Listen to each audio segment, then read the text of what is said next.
Hello. Hello. Good morning. Good morning. Happy It's afternoon. post-Thanksgiving. It's afternoon for us. It's probably afternoon Happy for some of y'all. Thanksgiving. Maybe it's the American middle of the night Thanksgiving. if you're watching on replay or listening to the podcast It absolutely episode. is. It could be, it should be, it will be. Yeah, at some point. For someone, somewhere. Winston was just sitting on my lap, so cute, Yeah. in the camera view. Yep. 12 seconds before, snugs up like a bean. When he's like, no pictures, My please. lap. He's so hot, he's just gonna do his best. Yeah, it's a little space heater He's puppy. so comfortable, though. It's hard to move him. How are you? I am good. Yeah? Are you feeling okay? Oh, yeah. So, we had A little bit of a cold? the massive week of people visiting, and then I was like, oh no, I'm feeling stuffy. So Monday I was like, I didn't even take medicine or anything. I was like just out of it. And I was just like, the minutes kept passing and I was like, I don't know what words are. So yeah. It might have been Monday what I was had, tough. though. It seems too separated. Yeah, I don't But know. I also had a day where I was not taking medicine and I was just a little bit lightheaded, foggy. Yeah. Like, it was just a little like, Well, so I got better, and then we had our like little Thanksgiving. Just the two of us? Just the two Yeah. of us, and then we went to a bar down here to go watch the World Cup. Oh, yes, that on was Friday. really fun, yeah. Mhm. And then I started getting like a cough, and I was like, "Are you kidding me?" And so I passed it those. was like a day, like maybe a day and a half. So this whole week has just been like woo woo woo. What else happened? Oh, We started watching Wednesday. we started watching Wednesday on Netflix. Wednesday Addams. She has we only finished 2 episodes because they're like hour-long episodes. So yeah. Yeah, you're obsessed. I love also her am enjoying so it very much. much. But she's like your alter ego. She's my alter ego. I could never be as cool as Wednesday. Like, Down, big literally down. never. So, when we play, I think I might have mentioned this, we play this Super Sitters using the Fate Core system, and my character, Blair, aspired. I built her, or I kind of, like, envision her to be like Wednesday, but I cannot execute it at all, because I always laugh when I try to be, like, Yeah, she does not laugh. deadpan, serious. She is not a laugher. Go on, buddy. Yeah. Go on. Okay. You really did not want me to set him down. Well, yeah, there was that. What else? Oh, Hogwarts Legacy was also posting. They have been, like, nonstop, I feel like, in sort of unexpected ways, where it's just like, oh, nothing's going on. Bam, here's your Ravenclaw companion. If you want to see me, I'll probably clip it. If you want to see me make a Venn diagram for what it means to be a companion, or what I think it means to be a companion, then Is it possible we that talked out. about this in the last podcast? I When don't was know. that? I have can't no remember. idea. We did this last week, but also they so yeah, that was on Friday. But then also they did a professor, a Ravenclaw professor. Yep. And I was super Hecate. Dinah Hecate. I got the pronunciation. Is it now. Dinah, not Dina? Well, other people were saying Dinah, and I swear, you know how I am with pronunciations. I looked it up, but because I think it happened while I was still kind of stuffy, I think I looked up the pronunciation to double check, and then I said the opposite of what the pronunciation. I said Dana. Well, I still don't know how to pronounce pasty. Dina, I said. is what I said. Pasty, pasty, It's pasty. pasty. It's pasty. Pasty. Okay. Pumpkin pasty. It's one of the that's because there's a restaurant near here called Cornish pasty. Pasty. And of course, yes, pumpkin pasty. You should go check it out if you ever And it's one come of those across one. words where I know I don't know how to pronounce it, but I Yes. can't lock it in my brain which Yes. one it is. Yep. I know that I don't know. And I know it's between two. You always pick the wrong one. Yeah, I do. Yeah. I should just say the opposite of what I think. So Dinah, Dinah. yeah, she's super cool. Oh, and we get a super chat Hello. from the Aura division. Thank you so much. Yeah, it's been good content times.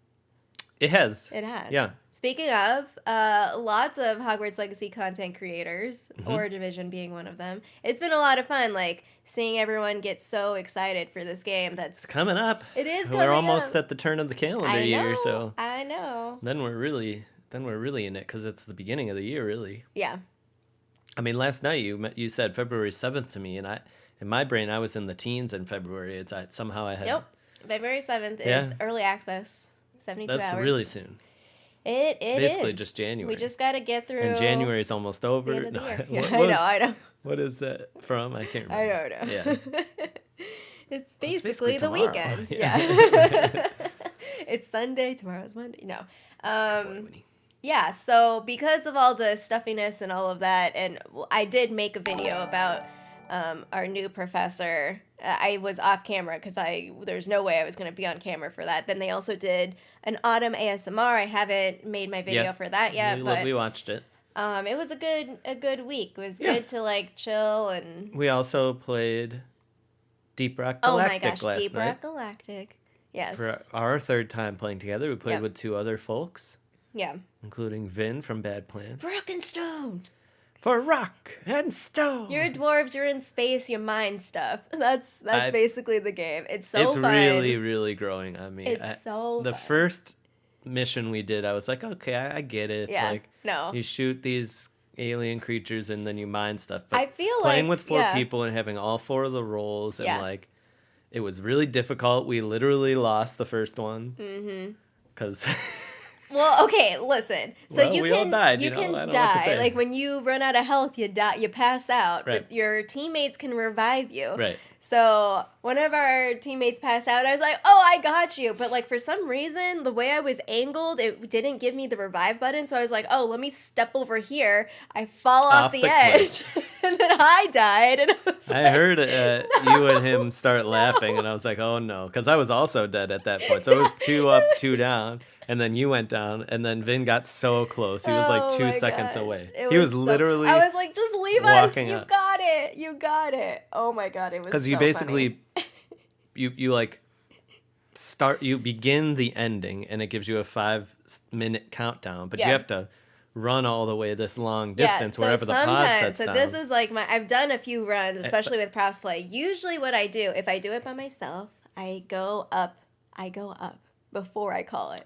You don't think it just gives a set distance? It gives like some distance, but if you're in a so if you ditch, just ran back to the beginning, you want to get to like a level I understand. feel. You go like, to a where little you bit go better to a spot that's like I'm not gonna fall off the cliff. Yeah. You know, well, there's a lot. It happens. Sorry, I interrupted you. What were you saying? No, I was just trying. If somebody hadn't seen the game, it's basically a race, and if it leaves without you, and our last person was like a footstep away, and it was just like door shut.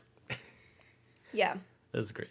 Well, was really fun. you know, I typically play single player games, which is why, as much as I know lots of people want multiplayer for Hogwarts Legacy, I'm like, I'm good, just like, because the thing with multiplayer is I feel like I'm like the weak one or the one that's holding people back because I'm like, let me look at this Not when and we this all and die. do this. Yeah.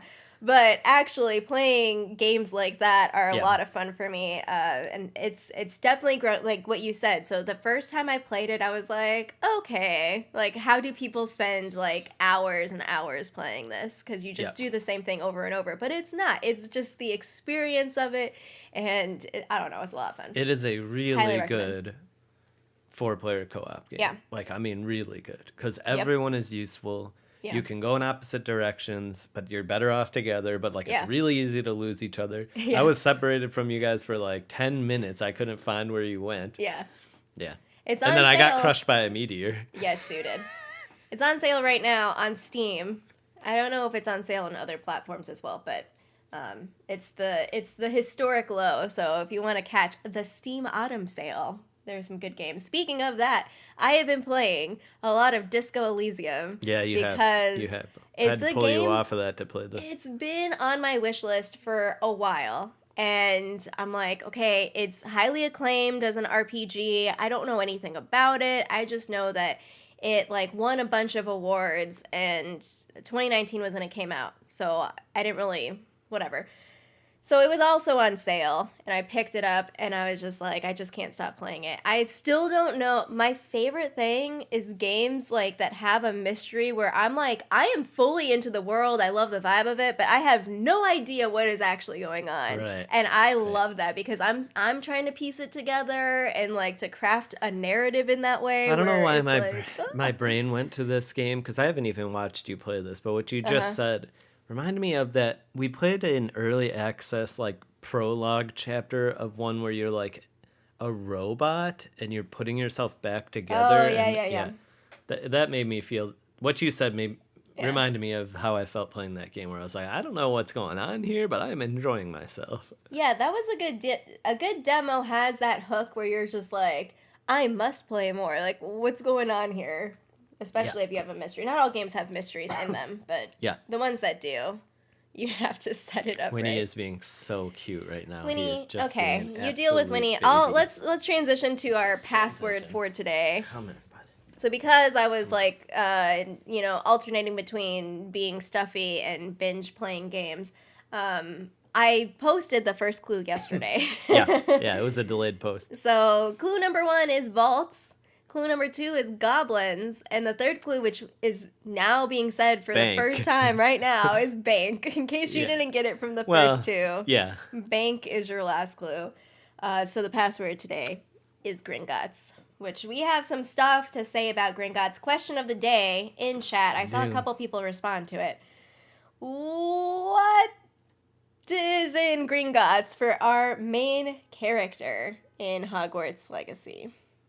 So, first, let's do a couple. So, Zaxa says a mystery to solve. I think that it might be part of a mystery. I want to know, like, what is it about Gringotts that is a specific location for us? Obviously, there's money. There's money and also, like, items. Like, powerful wizarding families store items in Gringotts. Yes, I believe it will be an item. Mm-hmm. I believe that Gringotts and its lesser known or even unknown to wizards vaults will be being used by Ranrock to safeguard what he has found, whereas we will be safeguarding it in what I believe to be that room with those portals. That's where we're going to safeguard the stuff we find. Or the room of requirement, speaking of, let's look at... This is the view we see in the state of play. That is clearly Gringotts with the marble floor and the chandelier. That's the room with the portals. This feels like Gringotts as well. Yeah, so I'm trying to, like, it seems... That last shot with Ranrock walking in I kept looking at it over and over this morning because there seemed to be that row of lights back there, like the tellers, and it kind of looks like a chandelier, but it also looks really dark and kind of almost it might corrupted. Be off hours.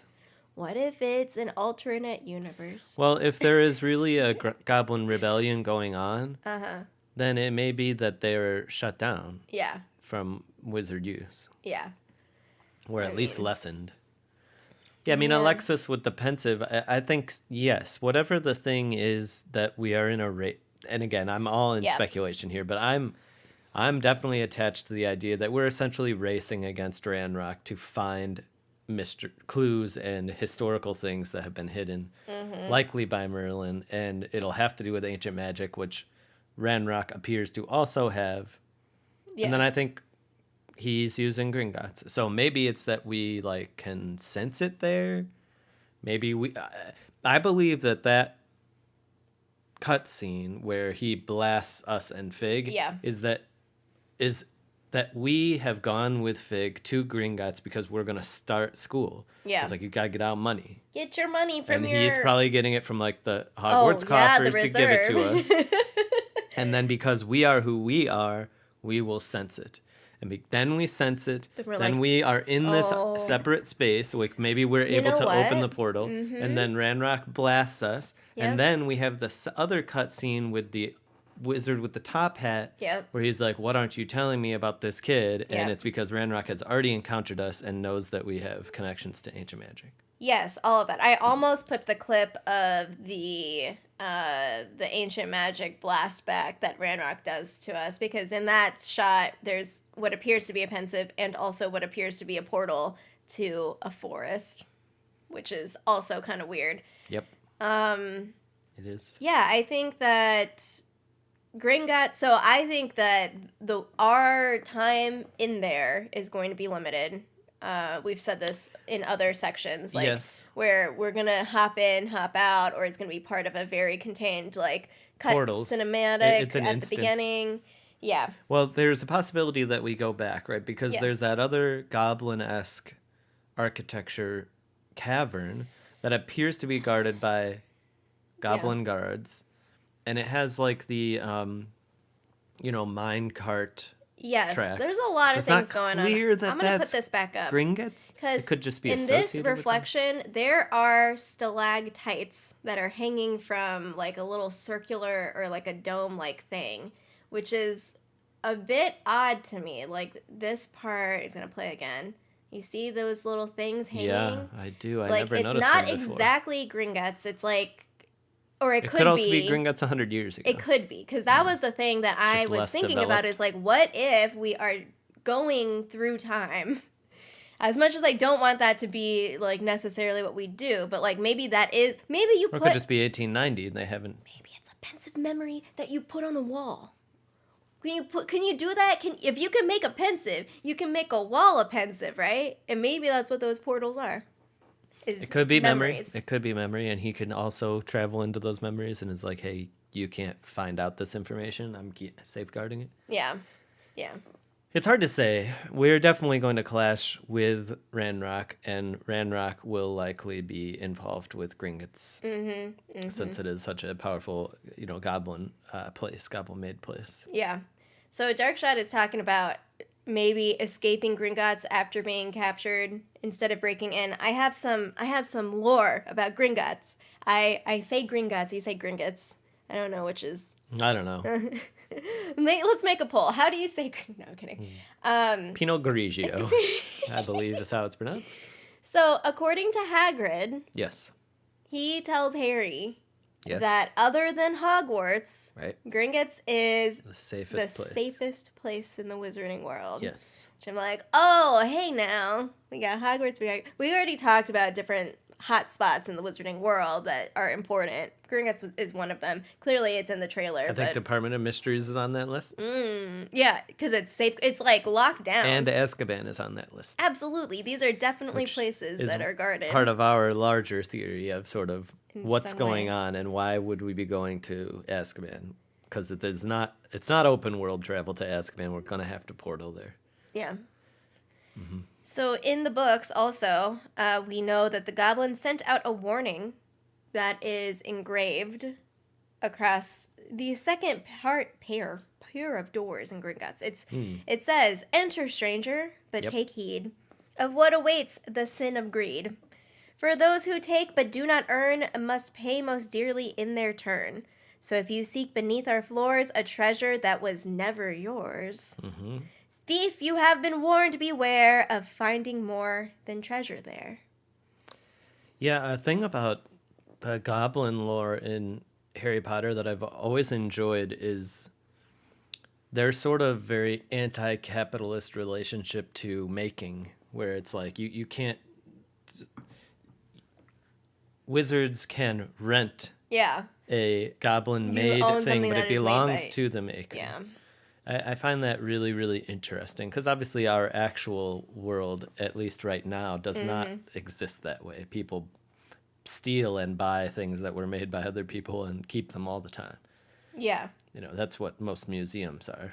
It's kind of fascinating, right? I mean, it's really. It always struck me as a really interesting, like, way of viewing that they take it very seriously.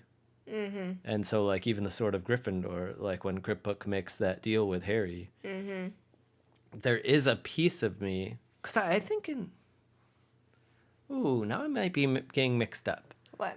I feel like in the book, he doesn't die. Oh, no, never mind. Okay. we'll get to it when we get to it. Yeah. But my brain is kind of trying to mix together the book and the movie scenes and what happens. Yeah, I mean, the topic itself is kind of complicated. So if you're like, so we've been listening to the Michael Shore thing of like philosophy and like, what do we owe each other? Or, you know, this idea of like we exist in, you know, with other people at the same time. And so thinking about this idea of ownership, the concept of ownership, I think is the thing that's complicated. Heirs. And heirs. I think heirs is the interesting thing that relationship in Harry Potter kind of pushes forward. It's not that somebody can't own something, but it's that they own it and they can't pass it on for free. Yeah. Without more compensation to the maker or returning it. Or even that it won't work. Or the idea that like, oh no, like this is the only person, like the Chamber of Secrets, only the rightful heir of Slytherin can enter it, which is not or Harry. True. Well, he is. Yeah, well. Spoiler. So I think that those things that get passed down are, the more rigid ones are like definitely more complicated than, I mean, there's always like, that's kind of the whole series. There's like little things that should be working, but they don't work in a certain way. Like Harry doesn't die. What's going, like that's the big one, but magic is more complicated, I guess is. Yeah, it follows some interesting rules. Yeah. So the bank, let's get some history. The bank was created by a goblin named Gringotts. Oh. In really? Yeah. Okay. 1474. So is it plural? Is it a possessive? Gringotts with a apostrophe S? I don't like Ollivanders? Think so. Maybe they just adopted it as like Gringotts. Like, I don't know. That there's more than one of them? I don't know. No, it doesn't. The way it's written doesn't have the possessive. No, right. So, interesting. There's like some little details and like history of magic that apparently gets mentioned once in the series by Ben's like offhand. So apparently the creation of Gringotts was considered to be linked to the 14th century wizarding economic bubble, which happened the century before. Not long after the Slope Blizzard of 1378. I have no idea what the Slope Blizzard of 1378 is. It was just mentioned one time. There's not like, it's very details depressing about to me it. that witches and wizards Have still bubbles, face economic bubbles. Oh my gosh. They have problems with their currency supply too? Okay. Yeah. So then there's this like interesting thing about who is in charge of this. So first of all, it's the only wizarding bank in all of Great Britain, which I find really ridiculous. Like, really, there's not another bank at all, but okay. Or a credit union. Yeah, something that's not owned by goblins, the Gringotts family. They're too good at it. The line of Gringotts. So apparently the bank was put into the Ministry of Magic's hands after this bubble burst situation. Really? Yeah. And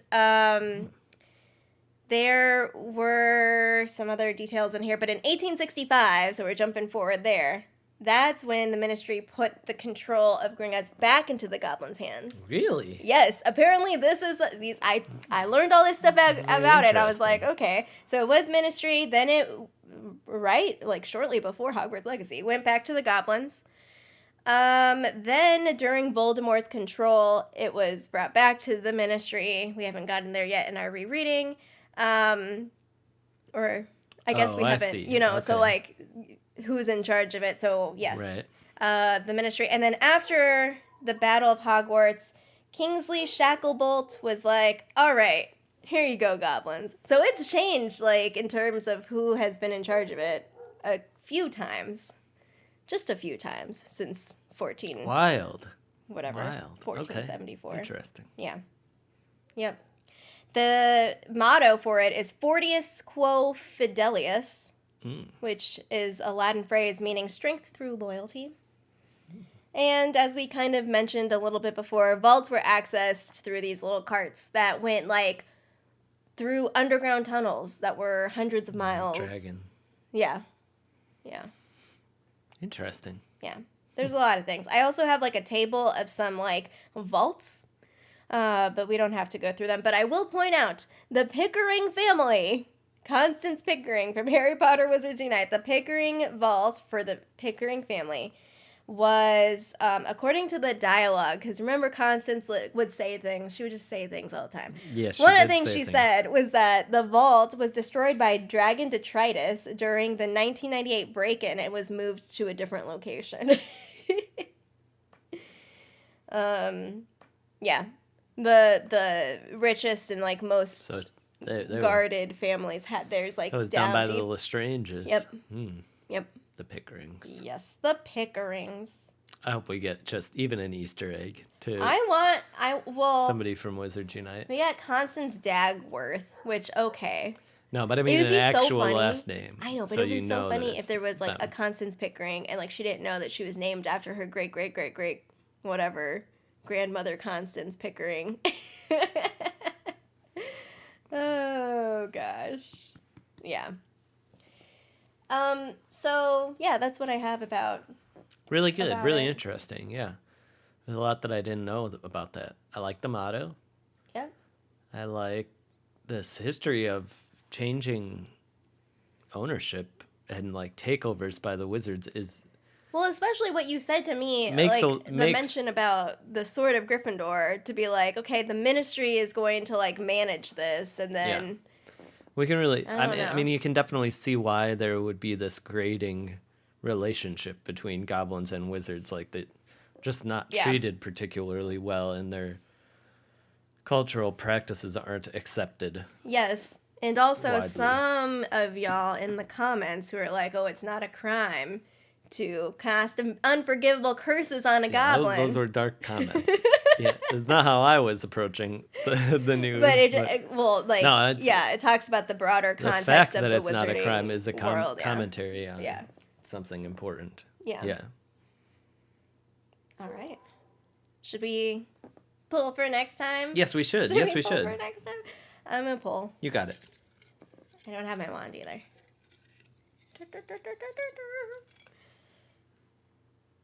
Oh, interesting. Okay. Interesting. Nice. Very nice. That'll be a good one. Yeah. At some point. So how many weeks do we have until... Not that many. 12? I have a lot of these. No, I know. Well, we're going to keep it going. We're going to keep going. We should. Post-game. We should. It's time for... Magical Theory.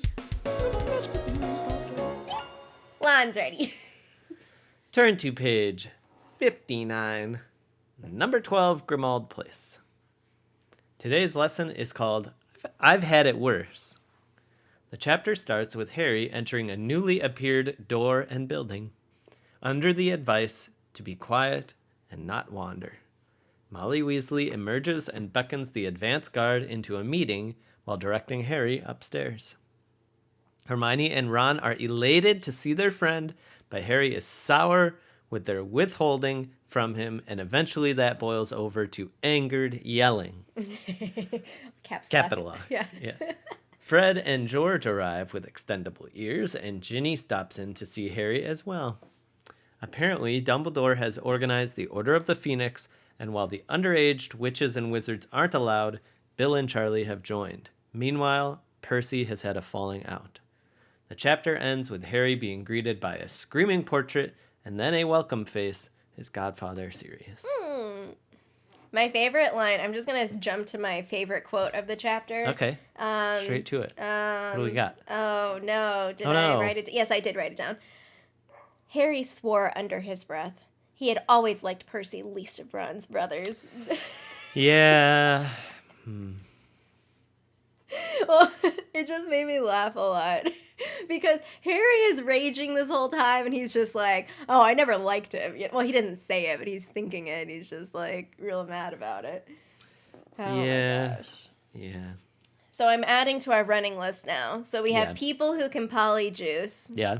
We have, I didn't capture them all, so you can fill in any that I missed. You have portkeys that can send you anywhere in the world. Yes. You have a magical trace tracking you at all times. Yes. And also apparently hidden spaces where people can hide out and nobody really knows about it. It's where secret societies are. What? Secret keepers. But, okay, so if they can do this, surely the bad people that they're fighting against can also do this, you know? And let's get into the conflict between spells is quite interesting. So, like, the trace... Yes. Oh, okay. Can it penetrate a unplottable, secret-kept headquarters of the Order of the Phoenix with Dumbledore's protective things? My guess is no, it cannot. Because otherwise they would know there are people in there. They would.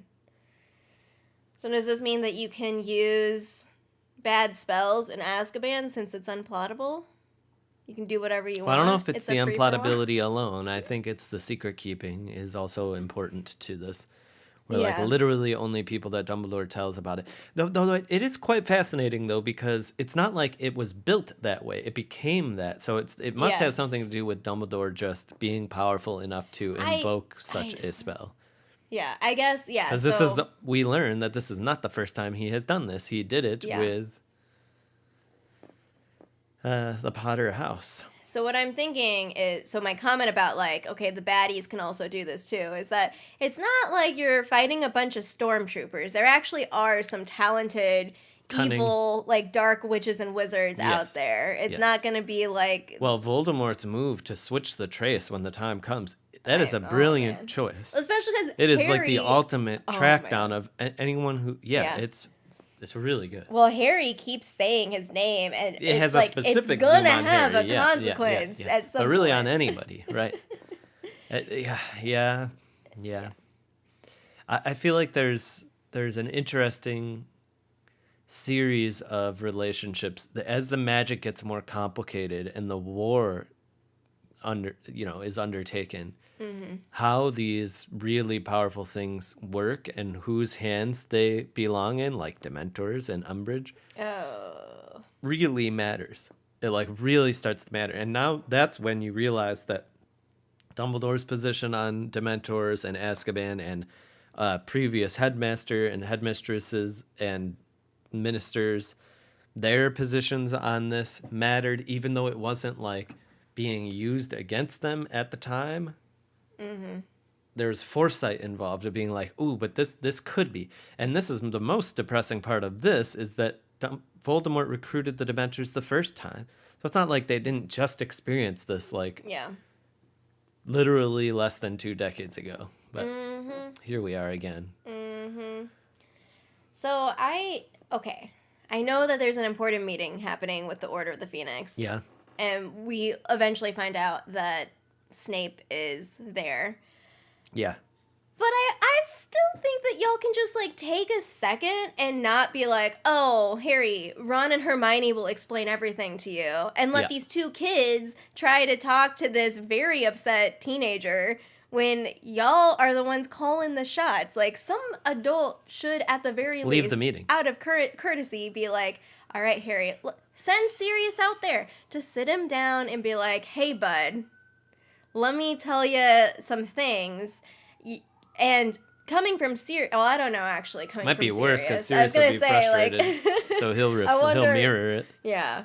But I just feel so bad for Ron and Hermione during this scene. It is a disproportionate response. Because they're basically like, we're so happy to see you.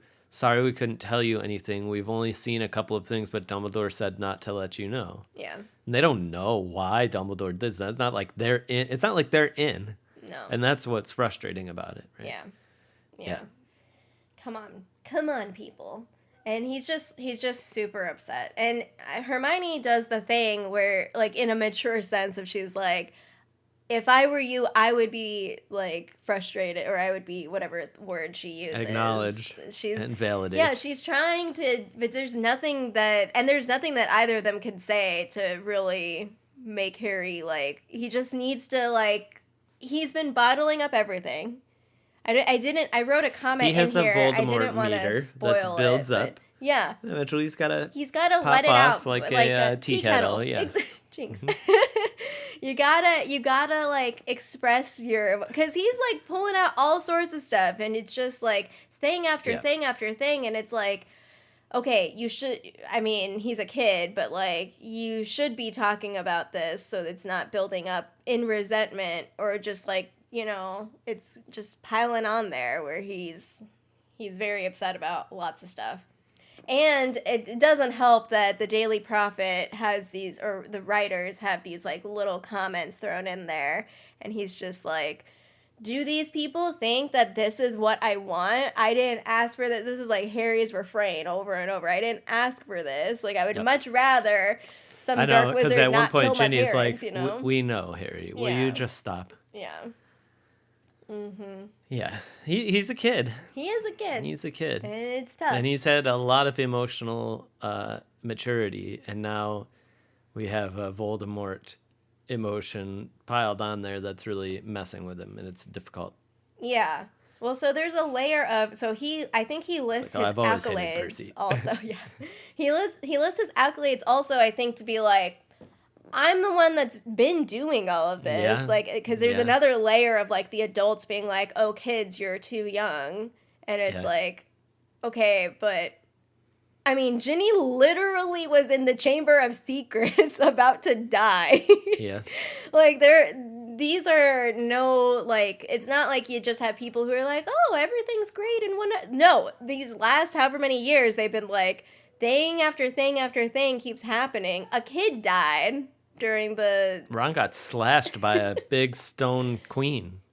He did, yes. Everyone, every single one of them is just, you know, yeah. It's a lot. It's definitely a lot for anyone to handle. That's why I'm surprised at Harry. Like, I'm surprised it's taken him this long to just, like, lose his freaking mind and just lash out. It could have been in the fourth one. I mean, really, there was so much going on. Yeah, for sure. Where it's like, why does this keep happening to me? And, like, then when Ron got all pissy, it was kind of impressive that Harry didn't escalate it even more than he did. He escalated a little bit because he was frustrated, but it could have been worse. If it was me, I would have been like, dude, God, come on. Get your priorities in line, Ron. I didn't do you believe me? Read the room. No, yes or no? Yeah. If no, then we're going to have to talk. It's fun to, like, think about, like, again, they're, like, teenagers. They're preteens or whatever. Yes, it is. And we're just like, come on. It's like watching a movie. It's like, just tell them. But what do you think is more likely, Ron, after the last 3 years that we've known each other? I withheld from you that I secretly wanted to put my name in the Goblet of Fire, or somebody else did because they want me to die. Knowing my backstory, Ron, as you do. Oh my gosh. Yeah. What do you think happened here? Yeah. So let's briefly talk about Percy. So, like, okay. Yeah. Oh, man, that whole Percival. thing. Because speaking of people keeping things down and then exploding, that's also what happened. It sounded like what happened with Percy and his dad. And slamming the door in front of his mom's face. Just like, dude. We've talked Percy before. We have. And he is a complicated character. He is. Yeah. And he has a kind of a sad story. Mm-hmm. Because he is personality-wise different from all of the rest of his family members. Yeah. Yeah. He wears the black hat. They don't understand him. Yeah, I think it's really tough. It just builds up. Mm-hmm. You know, just like Harry here. It builds up, and what is his release?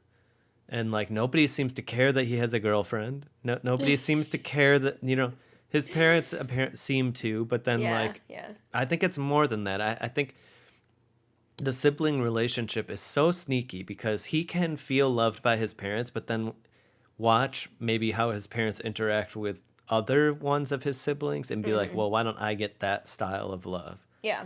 And it's, I don't know how to process that. Obviously, I think it goes without saying, like, Percy is also disproportionate in his response and some of the things that he says to his parents, because at least we have never seen them not support him. Yeah. Or not want this for him.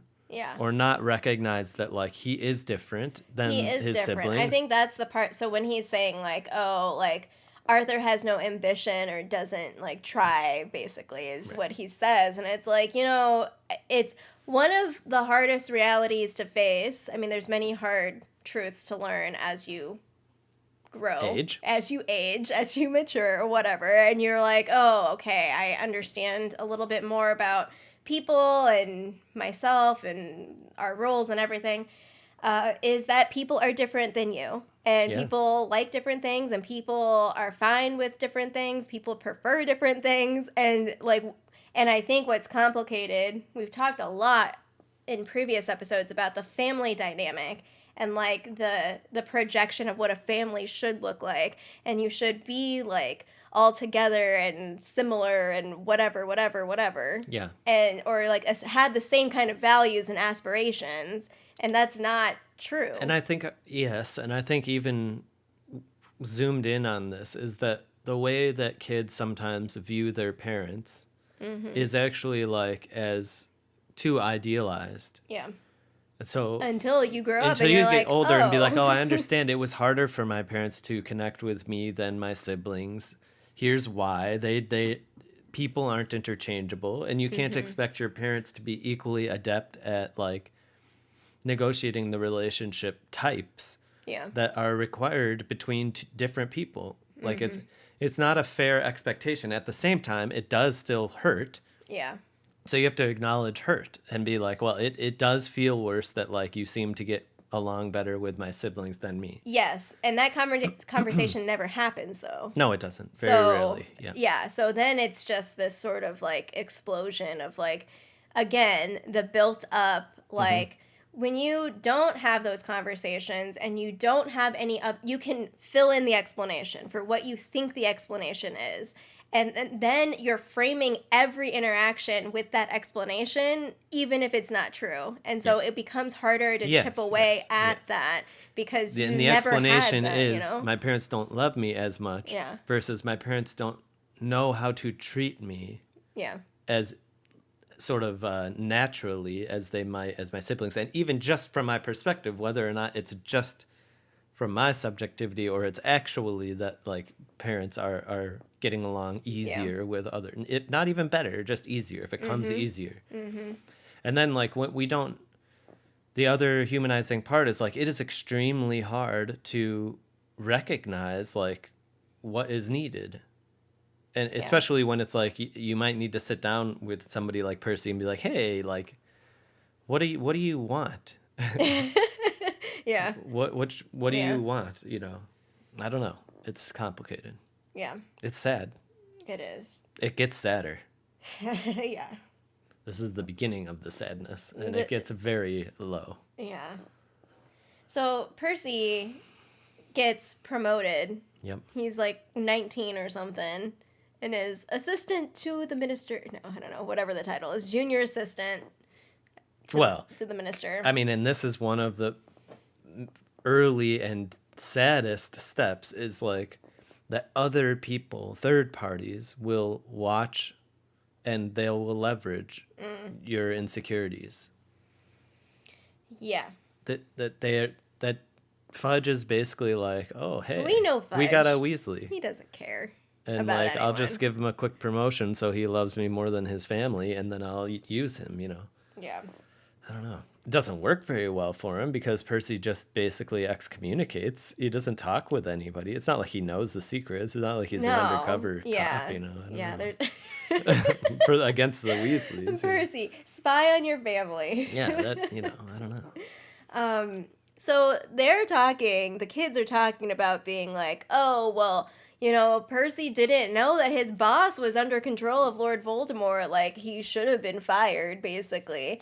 And then what crossed my mind was I didn't buy that. Hermione didn't know that Constance Pickering was, you know, actively working against her for 2 years. Yeah, so it doesn't work that way. Well, and it's not kids. his. Yeah, it's not his responsibility. But like, if every person was like held accountable for like the people they interact with, like that would be a ridiculous world to live in. Yes. Just like, oh, you didn't guilt know by this? association type things. Yeah. Come on. Yeah, or who is accountable, who's responsible. Sometimes nobody is. Or sometimes it's sometimes a person like Percy can have zero responsibility. It even though it's possible that he could have noticed or could have reported something, it is possible. But like, I don't know, are we really gonna sit here and be like, oh, hey, you should have known? Yeah, like, well, it's you that started getting hindsight. letters from your boss, who's a super famous wizard, who's been like really powerful and like a law-abiding person for decades. It's kind of that search for like, oh, if we had caught it here, like it wouldn't have gotten so bad. It's a blame game. Then we're just gonna be like, well, you're the one who let this escalate. Like, what should he have said? Hey, I'm my boss getting is letters from my boss. by... Why isn't it the responsibility of Crouch's boss, Fudge, to notice that one of his under ministers is not coming to work anymore? Let's just say it's a lot people who have known him way longer didn't a lot notice. Easier to fire a 19-year-old than to fire someone that's been in tenure for however long at the ministry. That's how Umbridge gets promoted. Oh, Umbridge.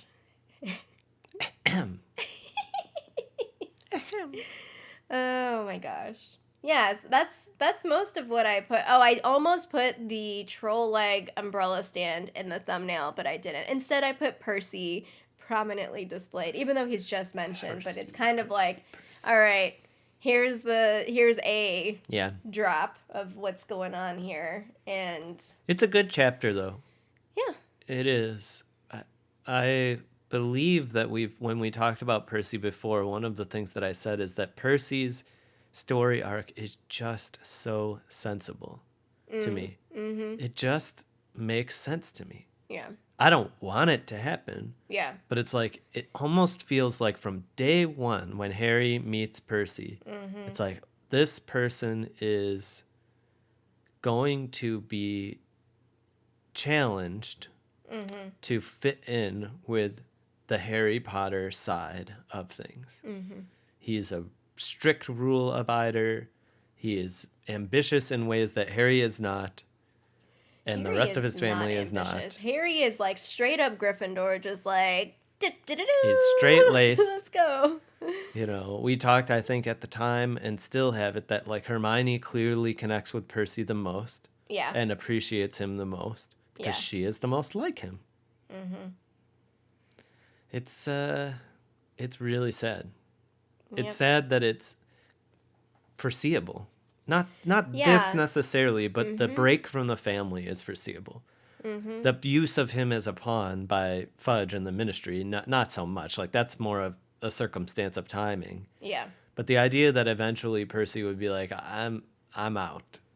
Yeah. You guys don't get me, and now I'm an adult, and like I'm out. Character consistency. So like, yes, all the characters have their very prominently displayed personality traits in the foreground. Yeah, yeah. But the way that it plays out, when you have something like this, where there's a lot of like political maneuvering happening, the Ministry trying not to like, they even said, hey, Harry, why didn't they, like, report on your, the Dementor attack? It's because that doesn't fit in what they're trying to portray in their narrative. And yeah, when Dumbledore's like, I assume there's an investigation as to why 2 Dementors were so far from Azkaban.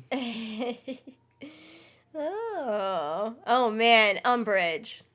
Yeah, but back to the Weasleys for just a second. Yeah. I think it is really a tour de force of writing is seeing all of the young Weasleys in book 1, the younger Weasleys, and that they are already on the track. Yeah. It's not clear where they're going to go, but once you find out, like here and then in book 6 with the Weasley wizarding wheezes and everything, and it's like, oh, yep, this makes so much sense. Ginny, yes, loves Harry. Of course she does. Of course Ginny loves Harry. Yeah. Even though there's all those different, kind of moments along the way where she's dating other people and seems perfectly content and is a totally independent person. But, like, when push comes to shove and they start dating, it's like, yeah, of course they start dating. You know, what else? Yeah. And Fred and George don't need anybody else, and they drop out of school. Like, of course they drop out of school. Yeah. Of course. No, it's great, especially they have 7 kids. Yep. Like, it's great that they each have personalities. I mean, Fred and George are most similar, but, like, I think that fits of, like, I mean, I don't know much about twins, but I'm like, yeah, Charlie sure, and they have Ron each other. Are somewhat similar in some ways. Yeah. That they're kind of, I don't know.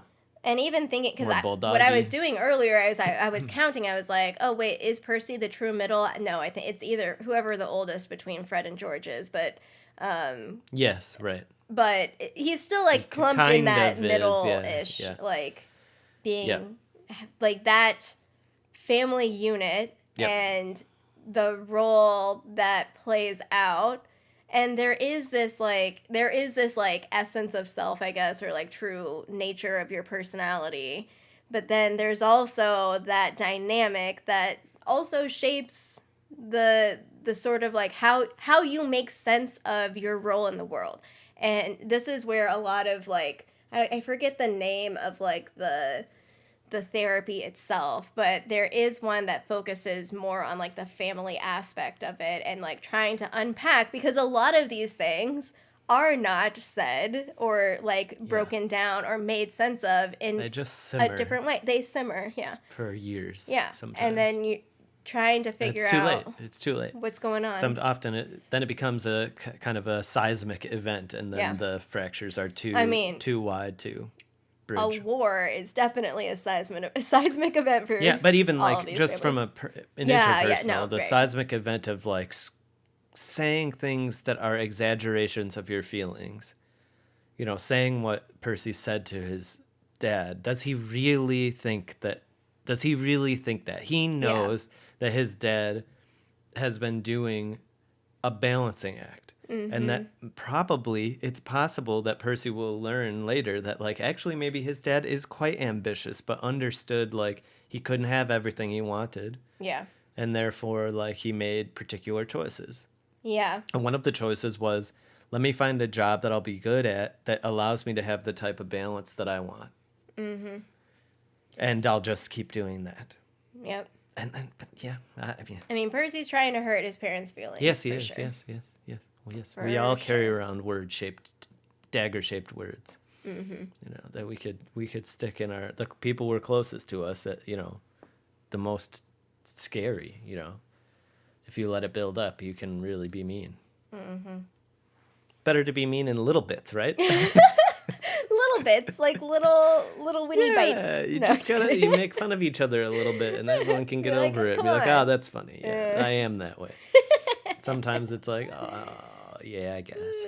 Yep. All right. Well, that's all that I have. All right. We covered a lot. All right. Until next time. Wand's ready.